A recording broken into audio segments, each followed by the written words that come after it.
Greetings, it's Terry at Cottage in the Court. We're at the end of August. Can you believe it? It seems like the summer just flew by. Well, I don't know about you, but I'm noticing areas of my garden where this year I put annuals in, but I'm really a perennialist at heart. Some of those spaces that I put annuals in, I'm looking at them in a whole new light. As a matter of fact, I'm looking at those spots as placeholders for garden art. Do you put art in your garden? Well, I have fallen in love with garden art for the soul. And I thought it was time that I introduced a friend of mine, Najee Dorsey, owner of Black Art in America, and allow him to share with you the method behind his madness and why you might want to have some garden art for the soul in your garden.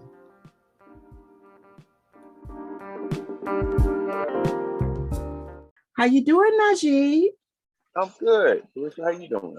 Absolutely wonderful. And please call me Terry. Terry. Tell my audience who you are and what you do. Yeah, so I'm an artist. I'm an entrepreneur. My wife, Terry, and I, wife of 27 years. We what we do is just basically everything art, everything African American Black art, from collecting to running Black Art in America, which is an online portal and resource for people to learn more about African American visual culture. And we got articles, we got some podcasts. It's just a great repertoire of just information about legacy artists as well as contemporary artists that are working today. Our mission from the beginning has been to document, preserve, and promote the culture, and we're in our 11th year. The other thing that we also do is we're avid art collectors and art dealers. I produce art shows from around the country. Getting ready to go to Indianapolis this coming week to support an inaugural Black Fine Art Fair as a media partner. So one of the brands that for the purposes of what we're doing today is Garden Art for the Soul. So I mean, we love art, we love our culture. When we bought a house 4 years ago, no, I guess about 6 years ago, we bought the house, and we never could really find anything to kind of jazz up the spot like we like to jazz up the house with art that we collect. And one day I'm in my storage unit and came across a piece that I had started some time ago and never got around to completing. And I said, well, I'm just gonna stick this out in the yard. And I got to looking at that bad boy, and I was like, I think some other people might dig this, And so that's the impetus of how Garden Art for the Soul started. Just real organic. Like I said, I'm an artist and saw it fit for something, and because there was a void, and really just worked really hard to take it to the next level, and every year, every month, every day work to get better, and it's resonating, and I'm thankful for that. Well, we're gonna take it back just a little bit. Were you interested in art as a child? Yeah, I did art all through school. My mom tells me that I was selling her my drawings at the age of 5, and I would use that money to go buy candy. So I've been at it a good minute. I'm 48, so I guess for the last 43 years I've had some type of art life in some capacity. Wow. I drew a dinosaur on the wall. My parents didn't appreciate that. Maybe that's why I'm not an artist. I don't know. But so you, through college, did you also share your art with others? I had a partial scholarship to the Memphis Academy of Art, but after going to 2 classes, I just realized that the structure of school wasn't for me. I've always been great in classes that I had interest in. I remember one time I had went to the junior college in our hometown, and I wanted to take business law. So, the parallel between, not parallel, but the juxtaposition of art and business has always been, in my life. I guess my first endeavor was selling my mom art, but shortly after that, when I was 12, I remember wanted to make some extra money, and so I got the bright idea to make some cinnamon toothpicks. So I ended up, it's crazy how it happened. I remember we had went to a restaurant, and then after eating, they had these toothpicks up front, and that was the first time I must have tasted a flavored toothpick, and I was like, man, this pretty cool. So I wanted to make some. And so I went to my mom said, well, go to the drugstore and see if they can help you. So I went there, and I love Red Hot. So I figured I'd make some cinnamon toothpicks. And so when I went there, I had told the lady, asked me what I was, if she could help. I told her what I was trying to do. And she's like, no, baby, you don't need no cinnamon. No, she said, no, you don't need no Red Hots. You need some cinnamon oil. And so she said, get you some cinnamon oil and get you some toothpicks and soak them overnight and let them absorb the flavor. And so that's what I did. I did that very thing, and I got up real early before school. I wrap them up in aluminum foil, 5 cent worth, 25 cent worth. And man, I went to school, and that first day I made like $15 selling cinnamon Oh, toothpicks, And the next day I made like 25. And shortly after that, the principal called me in the office. He was like, nah, you can't, we can't have this. It's too many toothpicks around the school. So they shut that down. But I guess that was my first real venture, and and so it's always been a fair, something that I've been interested in it's always been business. I've always had the talent and interest for art, and in an early interview that I did with BET, they use the term entrepreneur. So I've kind of just kind of kept that tag, mhm. yeah. So that's kind of how it went. But speaking, when you asked me about going to school, so I went for a couple classes and quickly got away from it. And I had kind of stepped away from my art maybe about a year or so. And I Mhm. found myself in Southern Illinois, and I got to hanging out with this person who knew this brother who was, we call him a community art activist. Like he was working in the community, working with kids, doing art programs, this and that. And so she introduced me to him. His name is Najee Abdul Musu. At the time, he was an undergraduate at SIU and Southern Illinois University. And so Najjar, he said, man, come to the studio. Pull me into the studio, pull me up on his wing. Next thing I know, I'm back engaged in art, and just kind of never really stopped from that point. Now I remember, Najjar would talk about, because his path was, becoming an educator, art educator. And he Mhm. talked about being, getting the tenure track and, the kind of life he could live as a tenure professor and all this. And, and he would always talk about the kind of life you could live as an artist. And, I didn't, man, it's like one in one ear and out the other. I was just kind of having fun hanging out. I didn't know that you can make a living, as an artist. I mean, that's not the world that I grew up in. Right. So yeah, so that kind of was my experience early on in life as it relates to art and education. It's amazing how the importance of seeing a void, filling the void, but more importantly, how amazing is it for others to reach back, put Mhm. someone under their wing, and encourage them? Yeah, man, we just never know, that seed, where it's going to germinate, when it's going to germinate, and what it may grow up to do and blossom into. So you just never know. Yeah. So So that piece that you dug out of your garage was the mm, seed for the garden art because, I've got 3 pieces outside. I've got 2 pieces right here in my office that hmm I'm waiting when the temperatures get cooler. I know where I want to place them, but I have to add more okay. plants, if you can believe hmm it.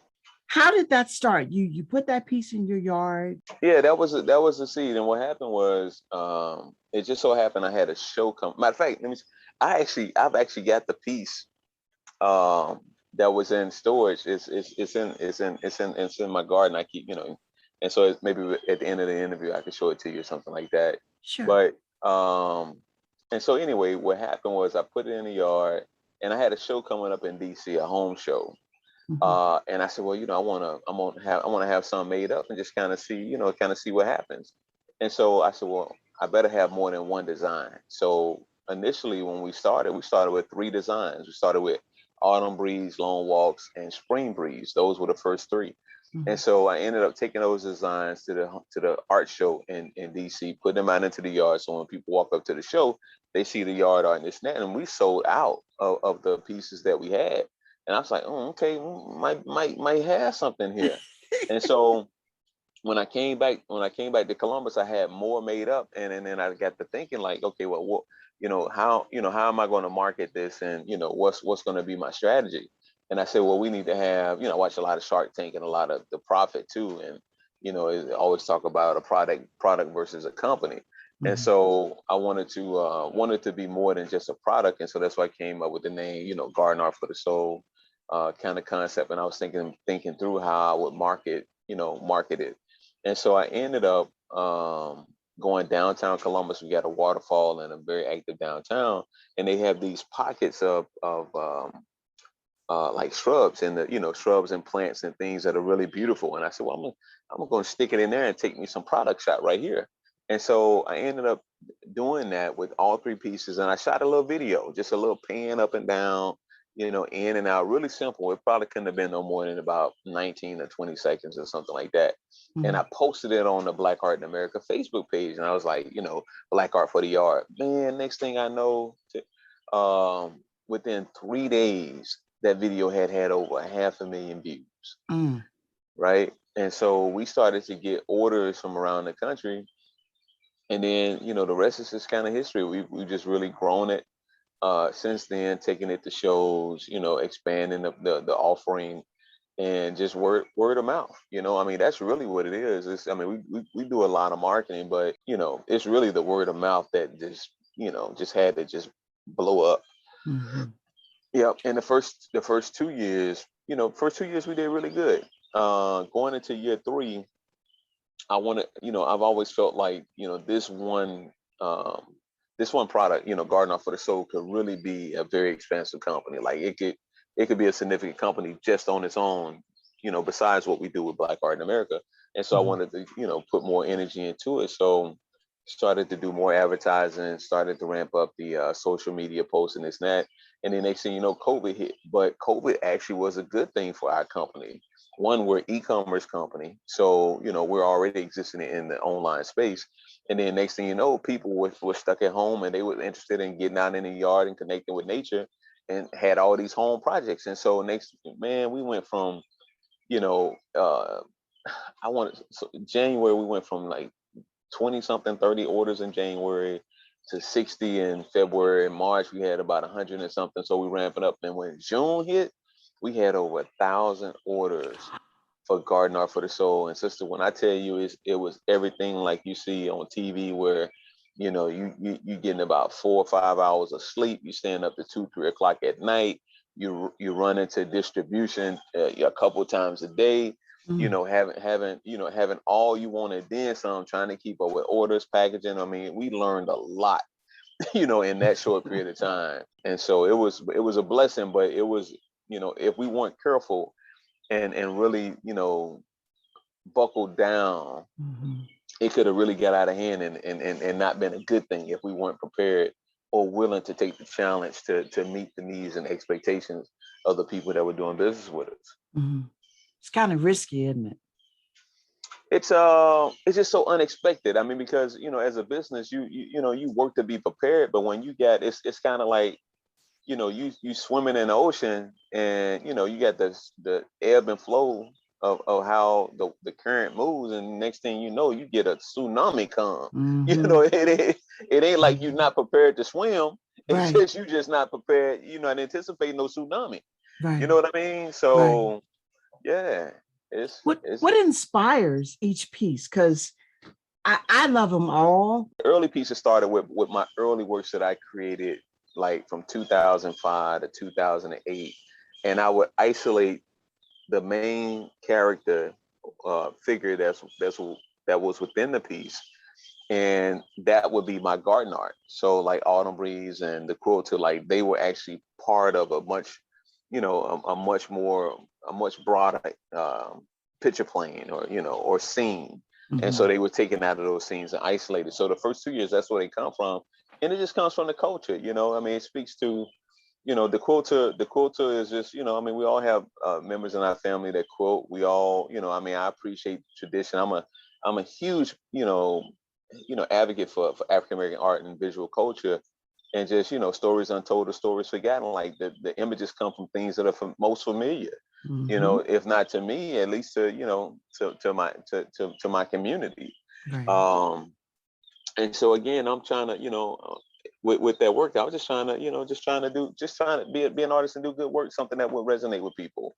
And Mm-hmm. then in year three, last year was the first year we actually started to license a few images from some of my colleagues, because, we wanted to give our audience a little something different to choose from, because as much, I create, some really wonderful pieces, but it's still my work, and it's a particular lane, and Mm-hmm. there's more opportunity. But when I open it up, it really worked out well for everybody, because I created an avenue for my colleagues that I licensed the image for, that they weren't even that they weren't existing in. So, Mm-hmm. and to give you a sense, like, we were generating some real revenue for some of these artists. Like, I mean, there were months where our top two artists that we had licensed work for, their royalty check for the month was $2,000, and Wow. yeah, and that's significant. You know what I mean? So, and then other Reaching artists, back. You reached back.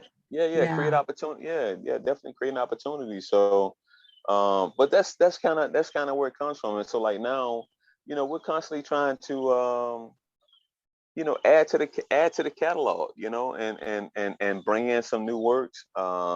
We got a graphics team, that's helped design a couple of the newer ones. And not all of them are hitters. Like, not all of them, work out like we think they will. I Mm-hmm. mean, even like some of the newer releases, I'm surprised that they haven't sold through more. But you got some that you just, you can't really anticipate. Like Soul Sister, man, we put so, and I don't know if it was because the engagement that we had with Soul Sister was a little different too. Because what happened with that one, I had got the first couple drafts from my graphics team, and I went in and I kind of played with it a little bit. And so, but the sister had a dress on it, so I posted it, and I was like, working on this piece. What do y'all think? Blah blah blah. And they said, well, a lot of the women came back saying, well, I want to be working out in the yard with no dress on. Why she needs some pants on or something like that. And then one lady said she needs some overalls. And I said, okay, I kind of dig that. So I went back, played with it, and put it back out there. Okay, what about this? What about now? And so there was so much engagement and anticipation over the piece, even before we went to production with it. And that might be a model that we need to continue, because when we released it, we had our own sensibilities about, what we wanted to kind of put out there, but it was a collaborative piece with our audience. And Mm-hmm. so they had a chance to give some feedback that made it a much better piece. And so when we put it out there, man, Soul Sisters become our most popular piece now. And I I don't know have if her. you got Soul Sisters, yeah. Yes, It's I do. yeah, and I don't know what it is about it, because I mean, I don't know. Do y'all see yourselves more with this image? I mean, why is it that you relate to it? I mean, you got any thoughts on that? Because it's real. It is the modern woman in the garden. That's what it is. I love the collard green lady. I love the quilter, which is on my list to get for me. But Okay. Soil Sister, it was the right time because so many of us have re-engaged with the soil. Mm, I'm a garden writer, so I've always been there. But to see this piece, to see me, mm-hmm. I do wear overalls in the garden, and where I'm going to put it is a garden that's a memorial to my parents, Okay. because that's what we look like when we gardened. Got you. you know Got you. so that's why the modern woman today, no, we're Mm-hmm. not getting out there with our nails done, we're not getting out there with our hair, we're going to tie our head up, and we're going to get out there in our overalls or our jeans, and we're going to get down and dirty. That's why Okay. that's a top selling piece. Okay. No, Yeah. that's great info. I can tell you this now. I had nobody outside the team know this, but we actually working on a soul brother. Oh So Lord. it's gonna be interesting to see. It's gonna be interesting to see how particularly the ladies take to it, because 97% of our audience of buyers are women. I mean, so Mhm. it's It's amazing. But what do you think when you think of a soil brother? What comes to mind for you? Something similar to Soul Sister, but Hmm. make him sexy. Why not? Okay. Hey, speaking of which, I'm gonna tell you one that surprised me. Like, did you get that new Santa? That new Santa we came out with last year in the No, I fall? didn't. No, I didn't do Santa. Man, the sisters love new Santa. It was a younger looking Santa Claus. He had on the tight pants, and Well, he was right, right. yeah, So, that's on my list again for this year because you got to kind of, well, with me, and I've been writing some mhm, books, so I had to kind of pace myself. So it was a blur last year, okay, but that too is on my list because it's nice and refreshing. Now uh, I have many different types of art in my yard, okay, from steel drum art to the water bearer, which is a classic. Um, I have a lot of different art, but when I use and place my art for Garden for the Soul, I think about where I'm going to put it okay. because I want to see it when I go into the garden to remind me we come from the earth and we're Hmm. still working with it. And why not see us as art in the garden? You Yeah, know? yeah. So it's refreshing. So, what It's other pieces are you working on? Man, we working on that one. We've got a because of women, they like, man, we need some more male options for it. So we're actually working on one that's like a father and son or grandfather and son component. Mm-hmm. That's been in the works for a minute. We also got some other things I'm just interested in trying out. Like again, like some of the stuff. I mean, like, actually, I mean, you're getting the scoop because some of the stuff I mean, nobody even knows about. Like, there's a concept that we've got for a recipe card. You know, so we'll have a picture of the garden art on the front. In the scene, and then we'll have something cultural that speaks to it, and then a recipe. Like, so for example, we've got the first one that we started working on was ancestors, and then ancestors is a quick little blurb about our ancestors and connecting with nature and our history of where we come from and the strong people and stuff like that. And then Mm-hmm. there's a recipe for okra, you know, okra and some, oh, I can't shrimp or okra, so I can't remember what it is, but Mm-hmm. it's the kind of thing where I envision it kind of like a trading card, something different that you could Oh, like send to friends or maybe write a little note or something like that. yeah. Um, but we just experiment a couple things. Like, I don't even one of the things that we got coming up, that I'm really excited about, that I don't think we talk enough about, is that we bought a building in East Point, Georgia, not far from the airport, actually between Tyler Perry Studios and the airport. So Mm-hmm. just right inside the loop of Atlanta. It's going to be our headquarters. It's going to be headquarters for Black Art in America, but also Garden Art for the Soul. And so we're looking to have a beautiful garden space, where you Oh, can kind of see the garden art. You come out. We got some life size pieces that you may take some selfies with and engage with. oh. Yeah, so it's gonna be pretty fantastical. Hopefully sometime in January. You know, The and so one perfect of the winter getaway. yeah, yeah. So when you come to the A, like, if you're interested in Black art and culture, like, we will be a point of destination. Like, hey, I gotta go by Black Art in America. I gotta go by Garden Art for the Soul. And then we're gonna have some things that you can't get online. Like, we got some micros that we had ran a sale with one time, where if you bought a large, we throw in a micro. But we're gonna have, like, our scratch and dent, where you can pick up something that we're not selling at retail, or micros, or some of the things that we're not selling online. So it'll be something you definitely gonna want to come to. And one of the things I'm really interested in doing, because I think it's a perfect fit, is I don't even know if they got like a national, Black Art Garden Festival or something like that. But I could see us hosting something in Atlanta, a Garden Art for the Soul festival, where we invite our audience to come down and kick it, hang out, meet other like-minded people, talk about gardening, talk about plants, that whole lifestyle. What do you think? I think number one, I'm there. Number two, I think it would be perfect because there are so many African Americans that are involved in horticulture. Mm-hmm. As I always say, we grow more than collards. That would be the perfect meeting place to get to know each other and network. Mm-hmm. Oh my goodness. And the garden should have a pollinator plant area Mm-hmm. because this is the perfect way for us to kind of like self-pollinate our community. It is so needed because as we reach out and try to connect other people with the soil, there's Mm-hmm. just a lot of things that I am finding out.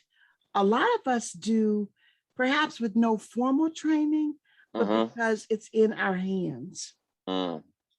And for this art, it's phenomenal.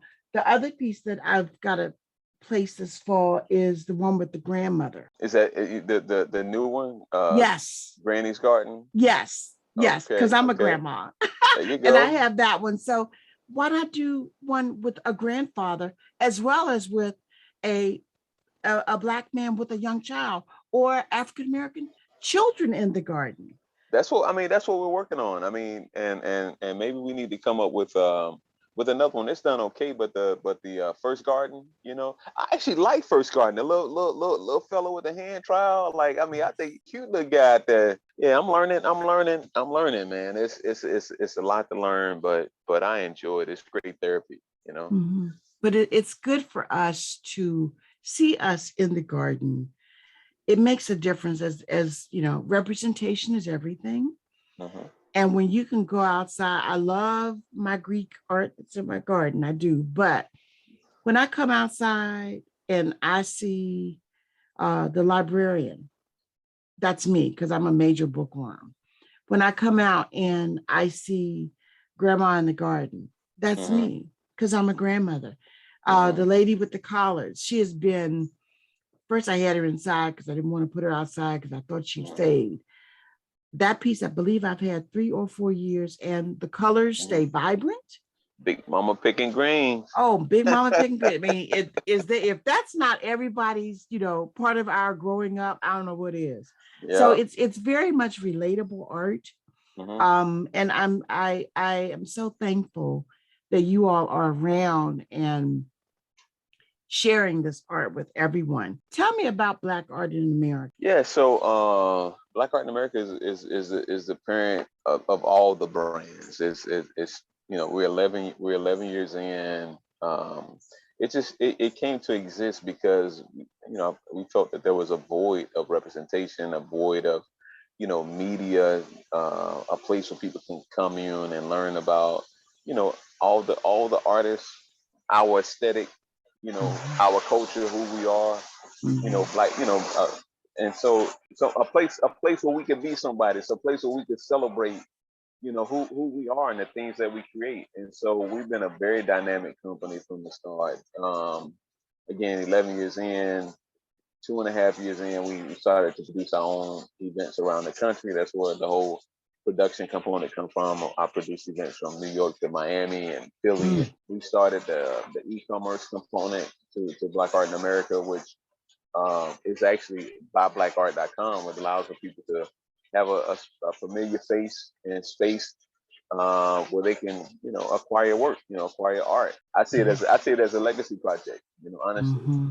It is. It truly is. Garden Art for the Soul. If they're interested in just checking out the garden art, it's gardenartforthesoul.com. And you can find, definitely follow us on social, Instagram and Facebook. We've got two great pages and platforms there. If you just so happen to be interested in looking at original works, limited editions, nothing's hotter right now than African American art. We offer work by emerging mid-career and established artists, as well as a number of our legacy artists. You start talking about the Charles Whites and Romeo Beards and Elizabeth Catletts of the world. We've got some of that all at buyblackart.com. But everything's accessible from the buyblackart.com or Garden Art for the Soul if you visit blackartinamerica.com. Okay. I love Charles White, by the way. Oh, Oh man, what you talking about? mm, mm, mm. I mean, powerful, powerful. I can't say powerful enough about his Hmm. work. Well, I'm so excited that you spent time with me this afternoon. It has made my day, and something that I put off for way too long. Um, but I have to buy one piece at a time because it's addictive. Once you get started, it's like, I can celebrate Tuesday and buy some Right, black right, right. garden art for the Hey, soul. hey, well, don't forget about your girlfriends now, because we got a lot of people that do some gift giving, you know. I give And a lot of gifts to myself. okay, I got you. The Right. holidays are coming up. If you know someone that's really into gardening, this is the perfect gift. I mean, you can't go wrong. Even can they give a gift certificate if not the actual piece? We actually don't have the gift certificate component set up, but we can work it out. If somebody wanted to just get something for a friend or family, and not sure what they may want, we can work that out. That's not a problem. We're Okay. still we're still small enough where you can contact us and say, hey, Najee Satiri, this is what I'm trying to do, and we can get it done. We're not Amazon, but we're pretty amazing, I think. Yeah. Well, let me and I can vouch for that because Soul Sister came out. I saw it. I think it was like we're gonna be releasing this tomorrow. I bought it and it came exactly on the day you all said it was gonna come. I was Yeah. like, yeah, that's the kind of Hey, business I want to work with. hey, I'm telling you, we've learned a lot, and fulfillment. We've got a great fulfillment center, and the other thing, speaking from Black Art in America, like how the whole ecosystem of what we do is we went to print this year, where we actually can expand the audience and share some of the stories in the newsprint. We call it Black Art in America, the magazine, but we've been including that in all the recent orders for the last couple months now. So I hope you've gotten an issue or two. Of course.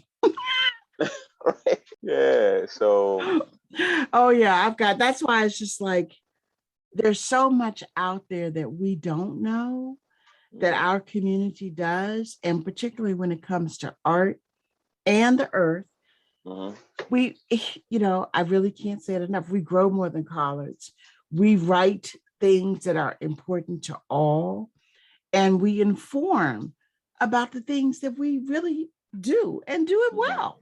mhm, You mhm. know, what would you say? What words do you have to inspire somebody that may not have an art degree, may can't afford to go to college right now, but is interested in being an entrepreneur and being an artist? I would just say, I mean, that's me. I mean, I was that guy that school wasn't for him. I'm that art school dropout. I'm that guy that graduated high school on the curb because of English wasn't my thing.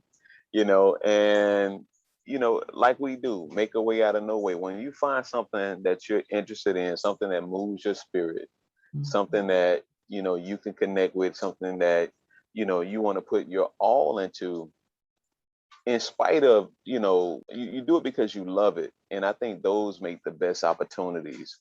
It's like when you find something that you truly love and are passionate about, and find a way to make that work and be of service to other people in the process.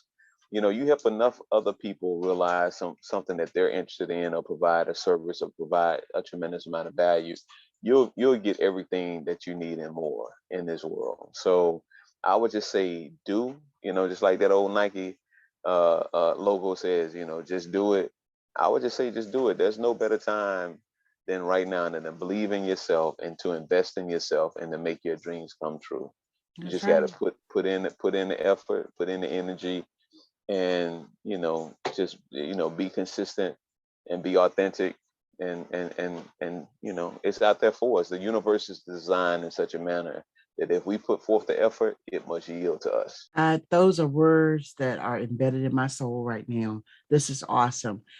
I want to say thank you, thank you, thank you. I'm not stalking you all, but I just need you in my No, garden. we want you to stalk us. Come on. Hey, and lastly, you mentioned earlier that you got the quilter. Do you did you read the what the quilt codes mean on the quilt when you ordered it? It's online. If you look at it from left to right, from top going from left to right, top to bottom, it reads: the monkey wrench turns the wheel toward Canada. At the crossroads, look for the cabin under the stars. So there's meaning behind that work, and so, the ancestors are speaking. You just Oh, gotta, they are. you know, Yeah, and they're speaking louder now than ever before. However, we have to listen to what they're telling us. that's right. Yeah, you all are listening, and I'm so proud of you guys. Thank you so very much. Be blessed.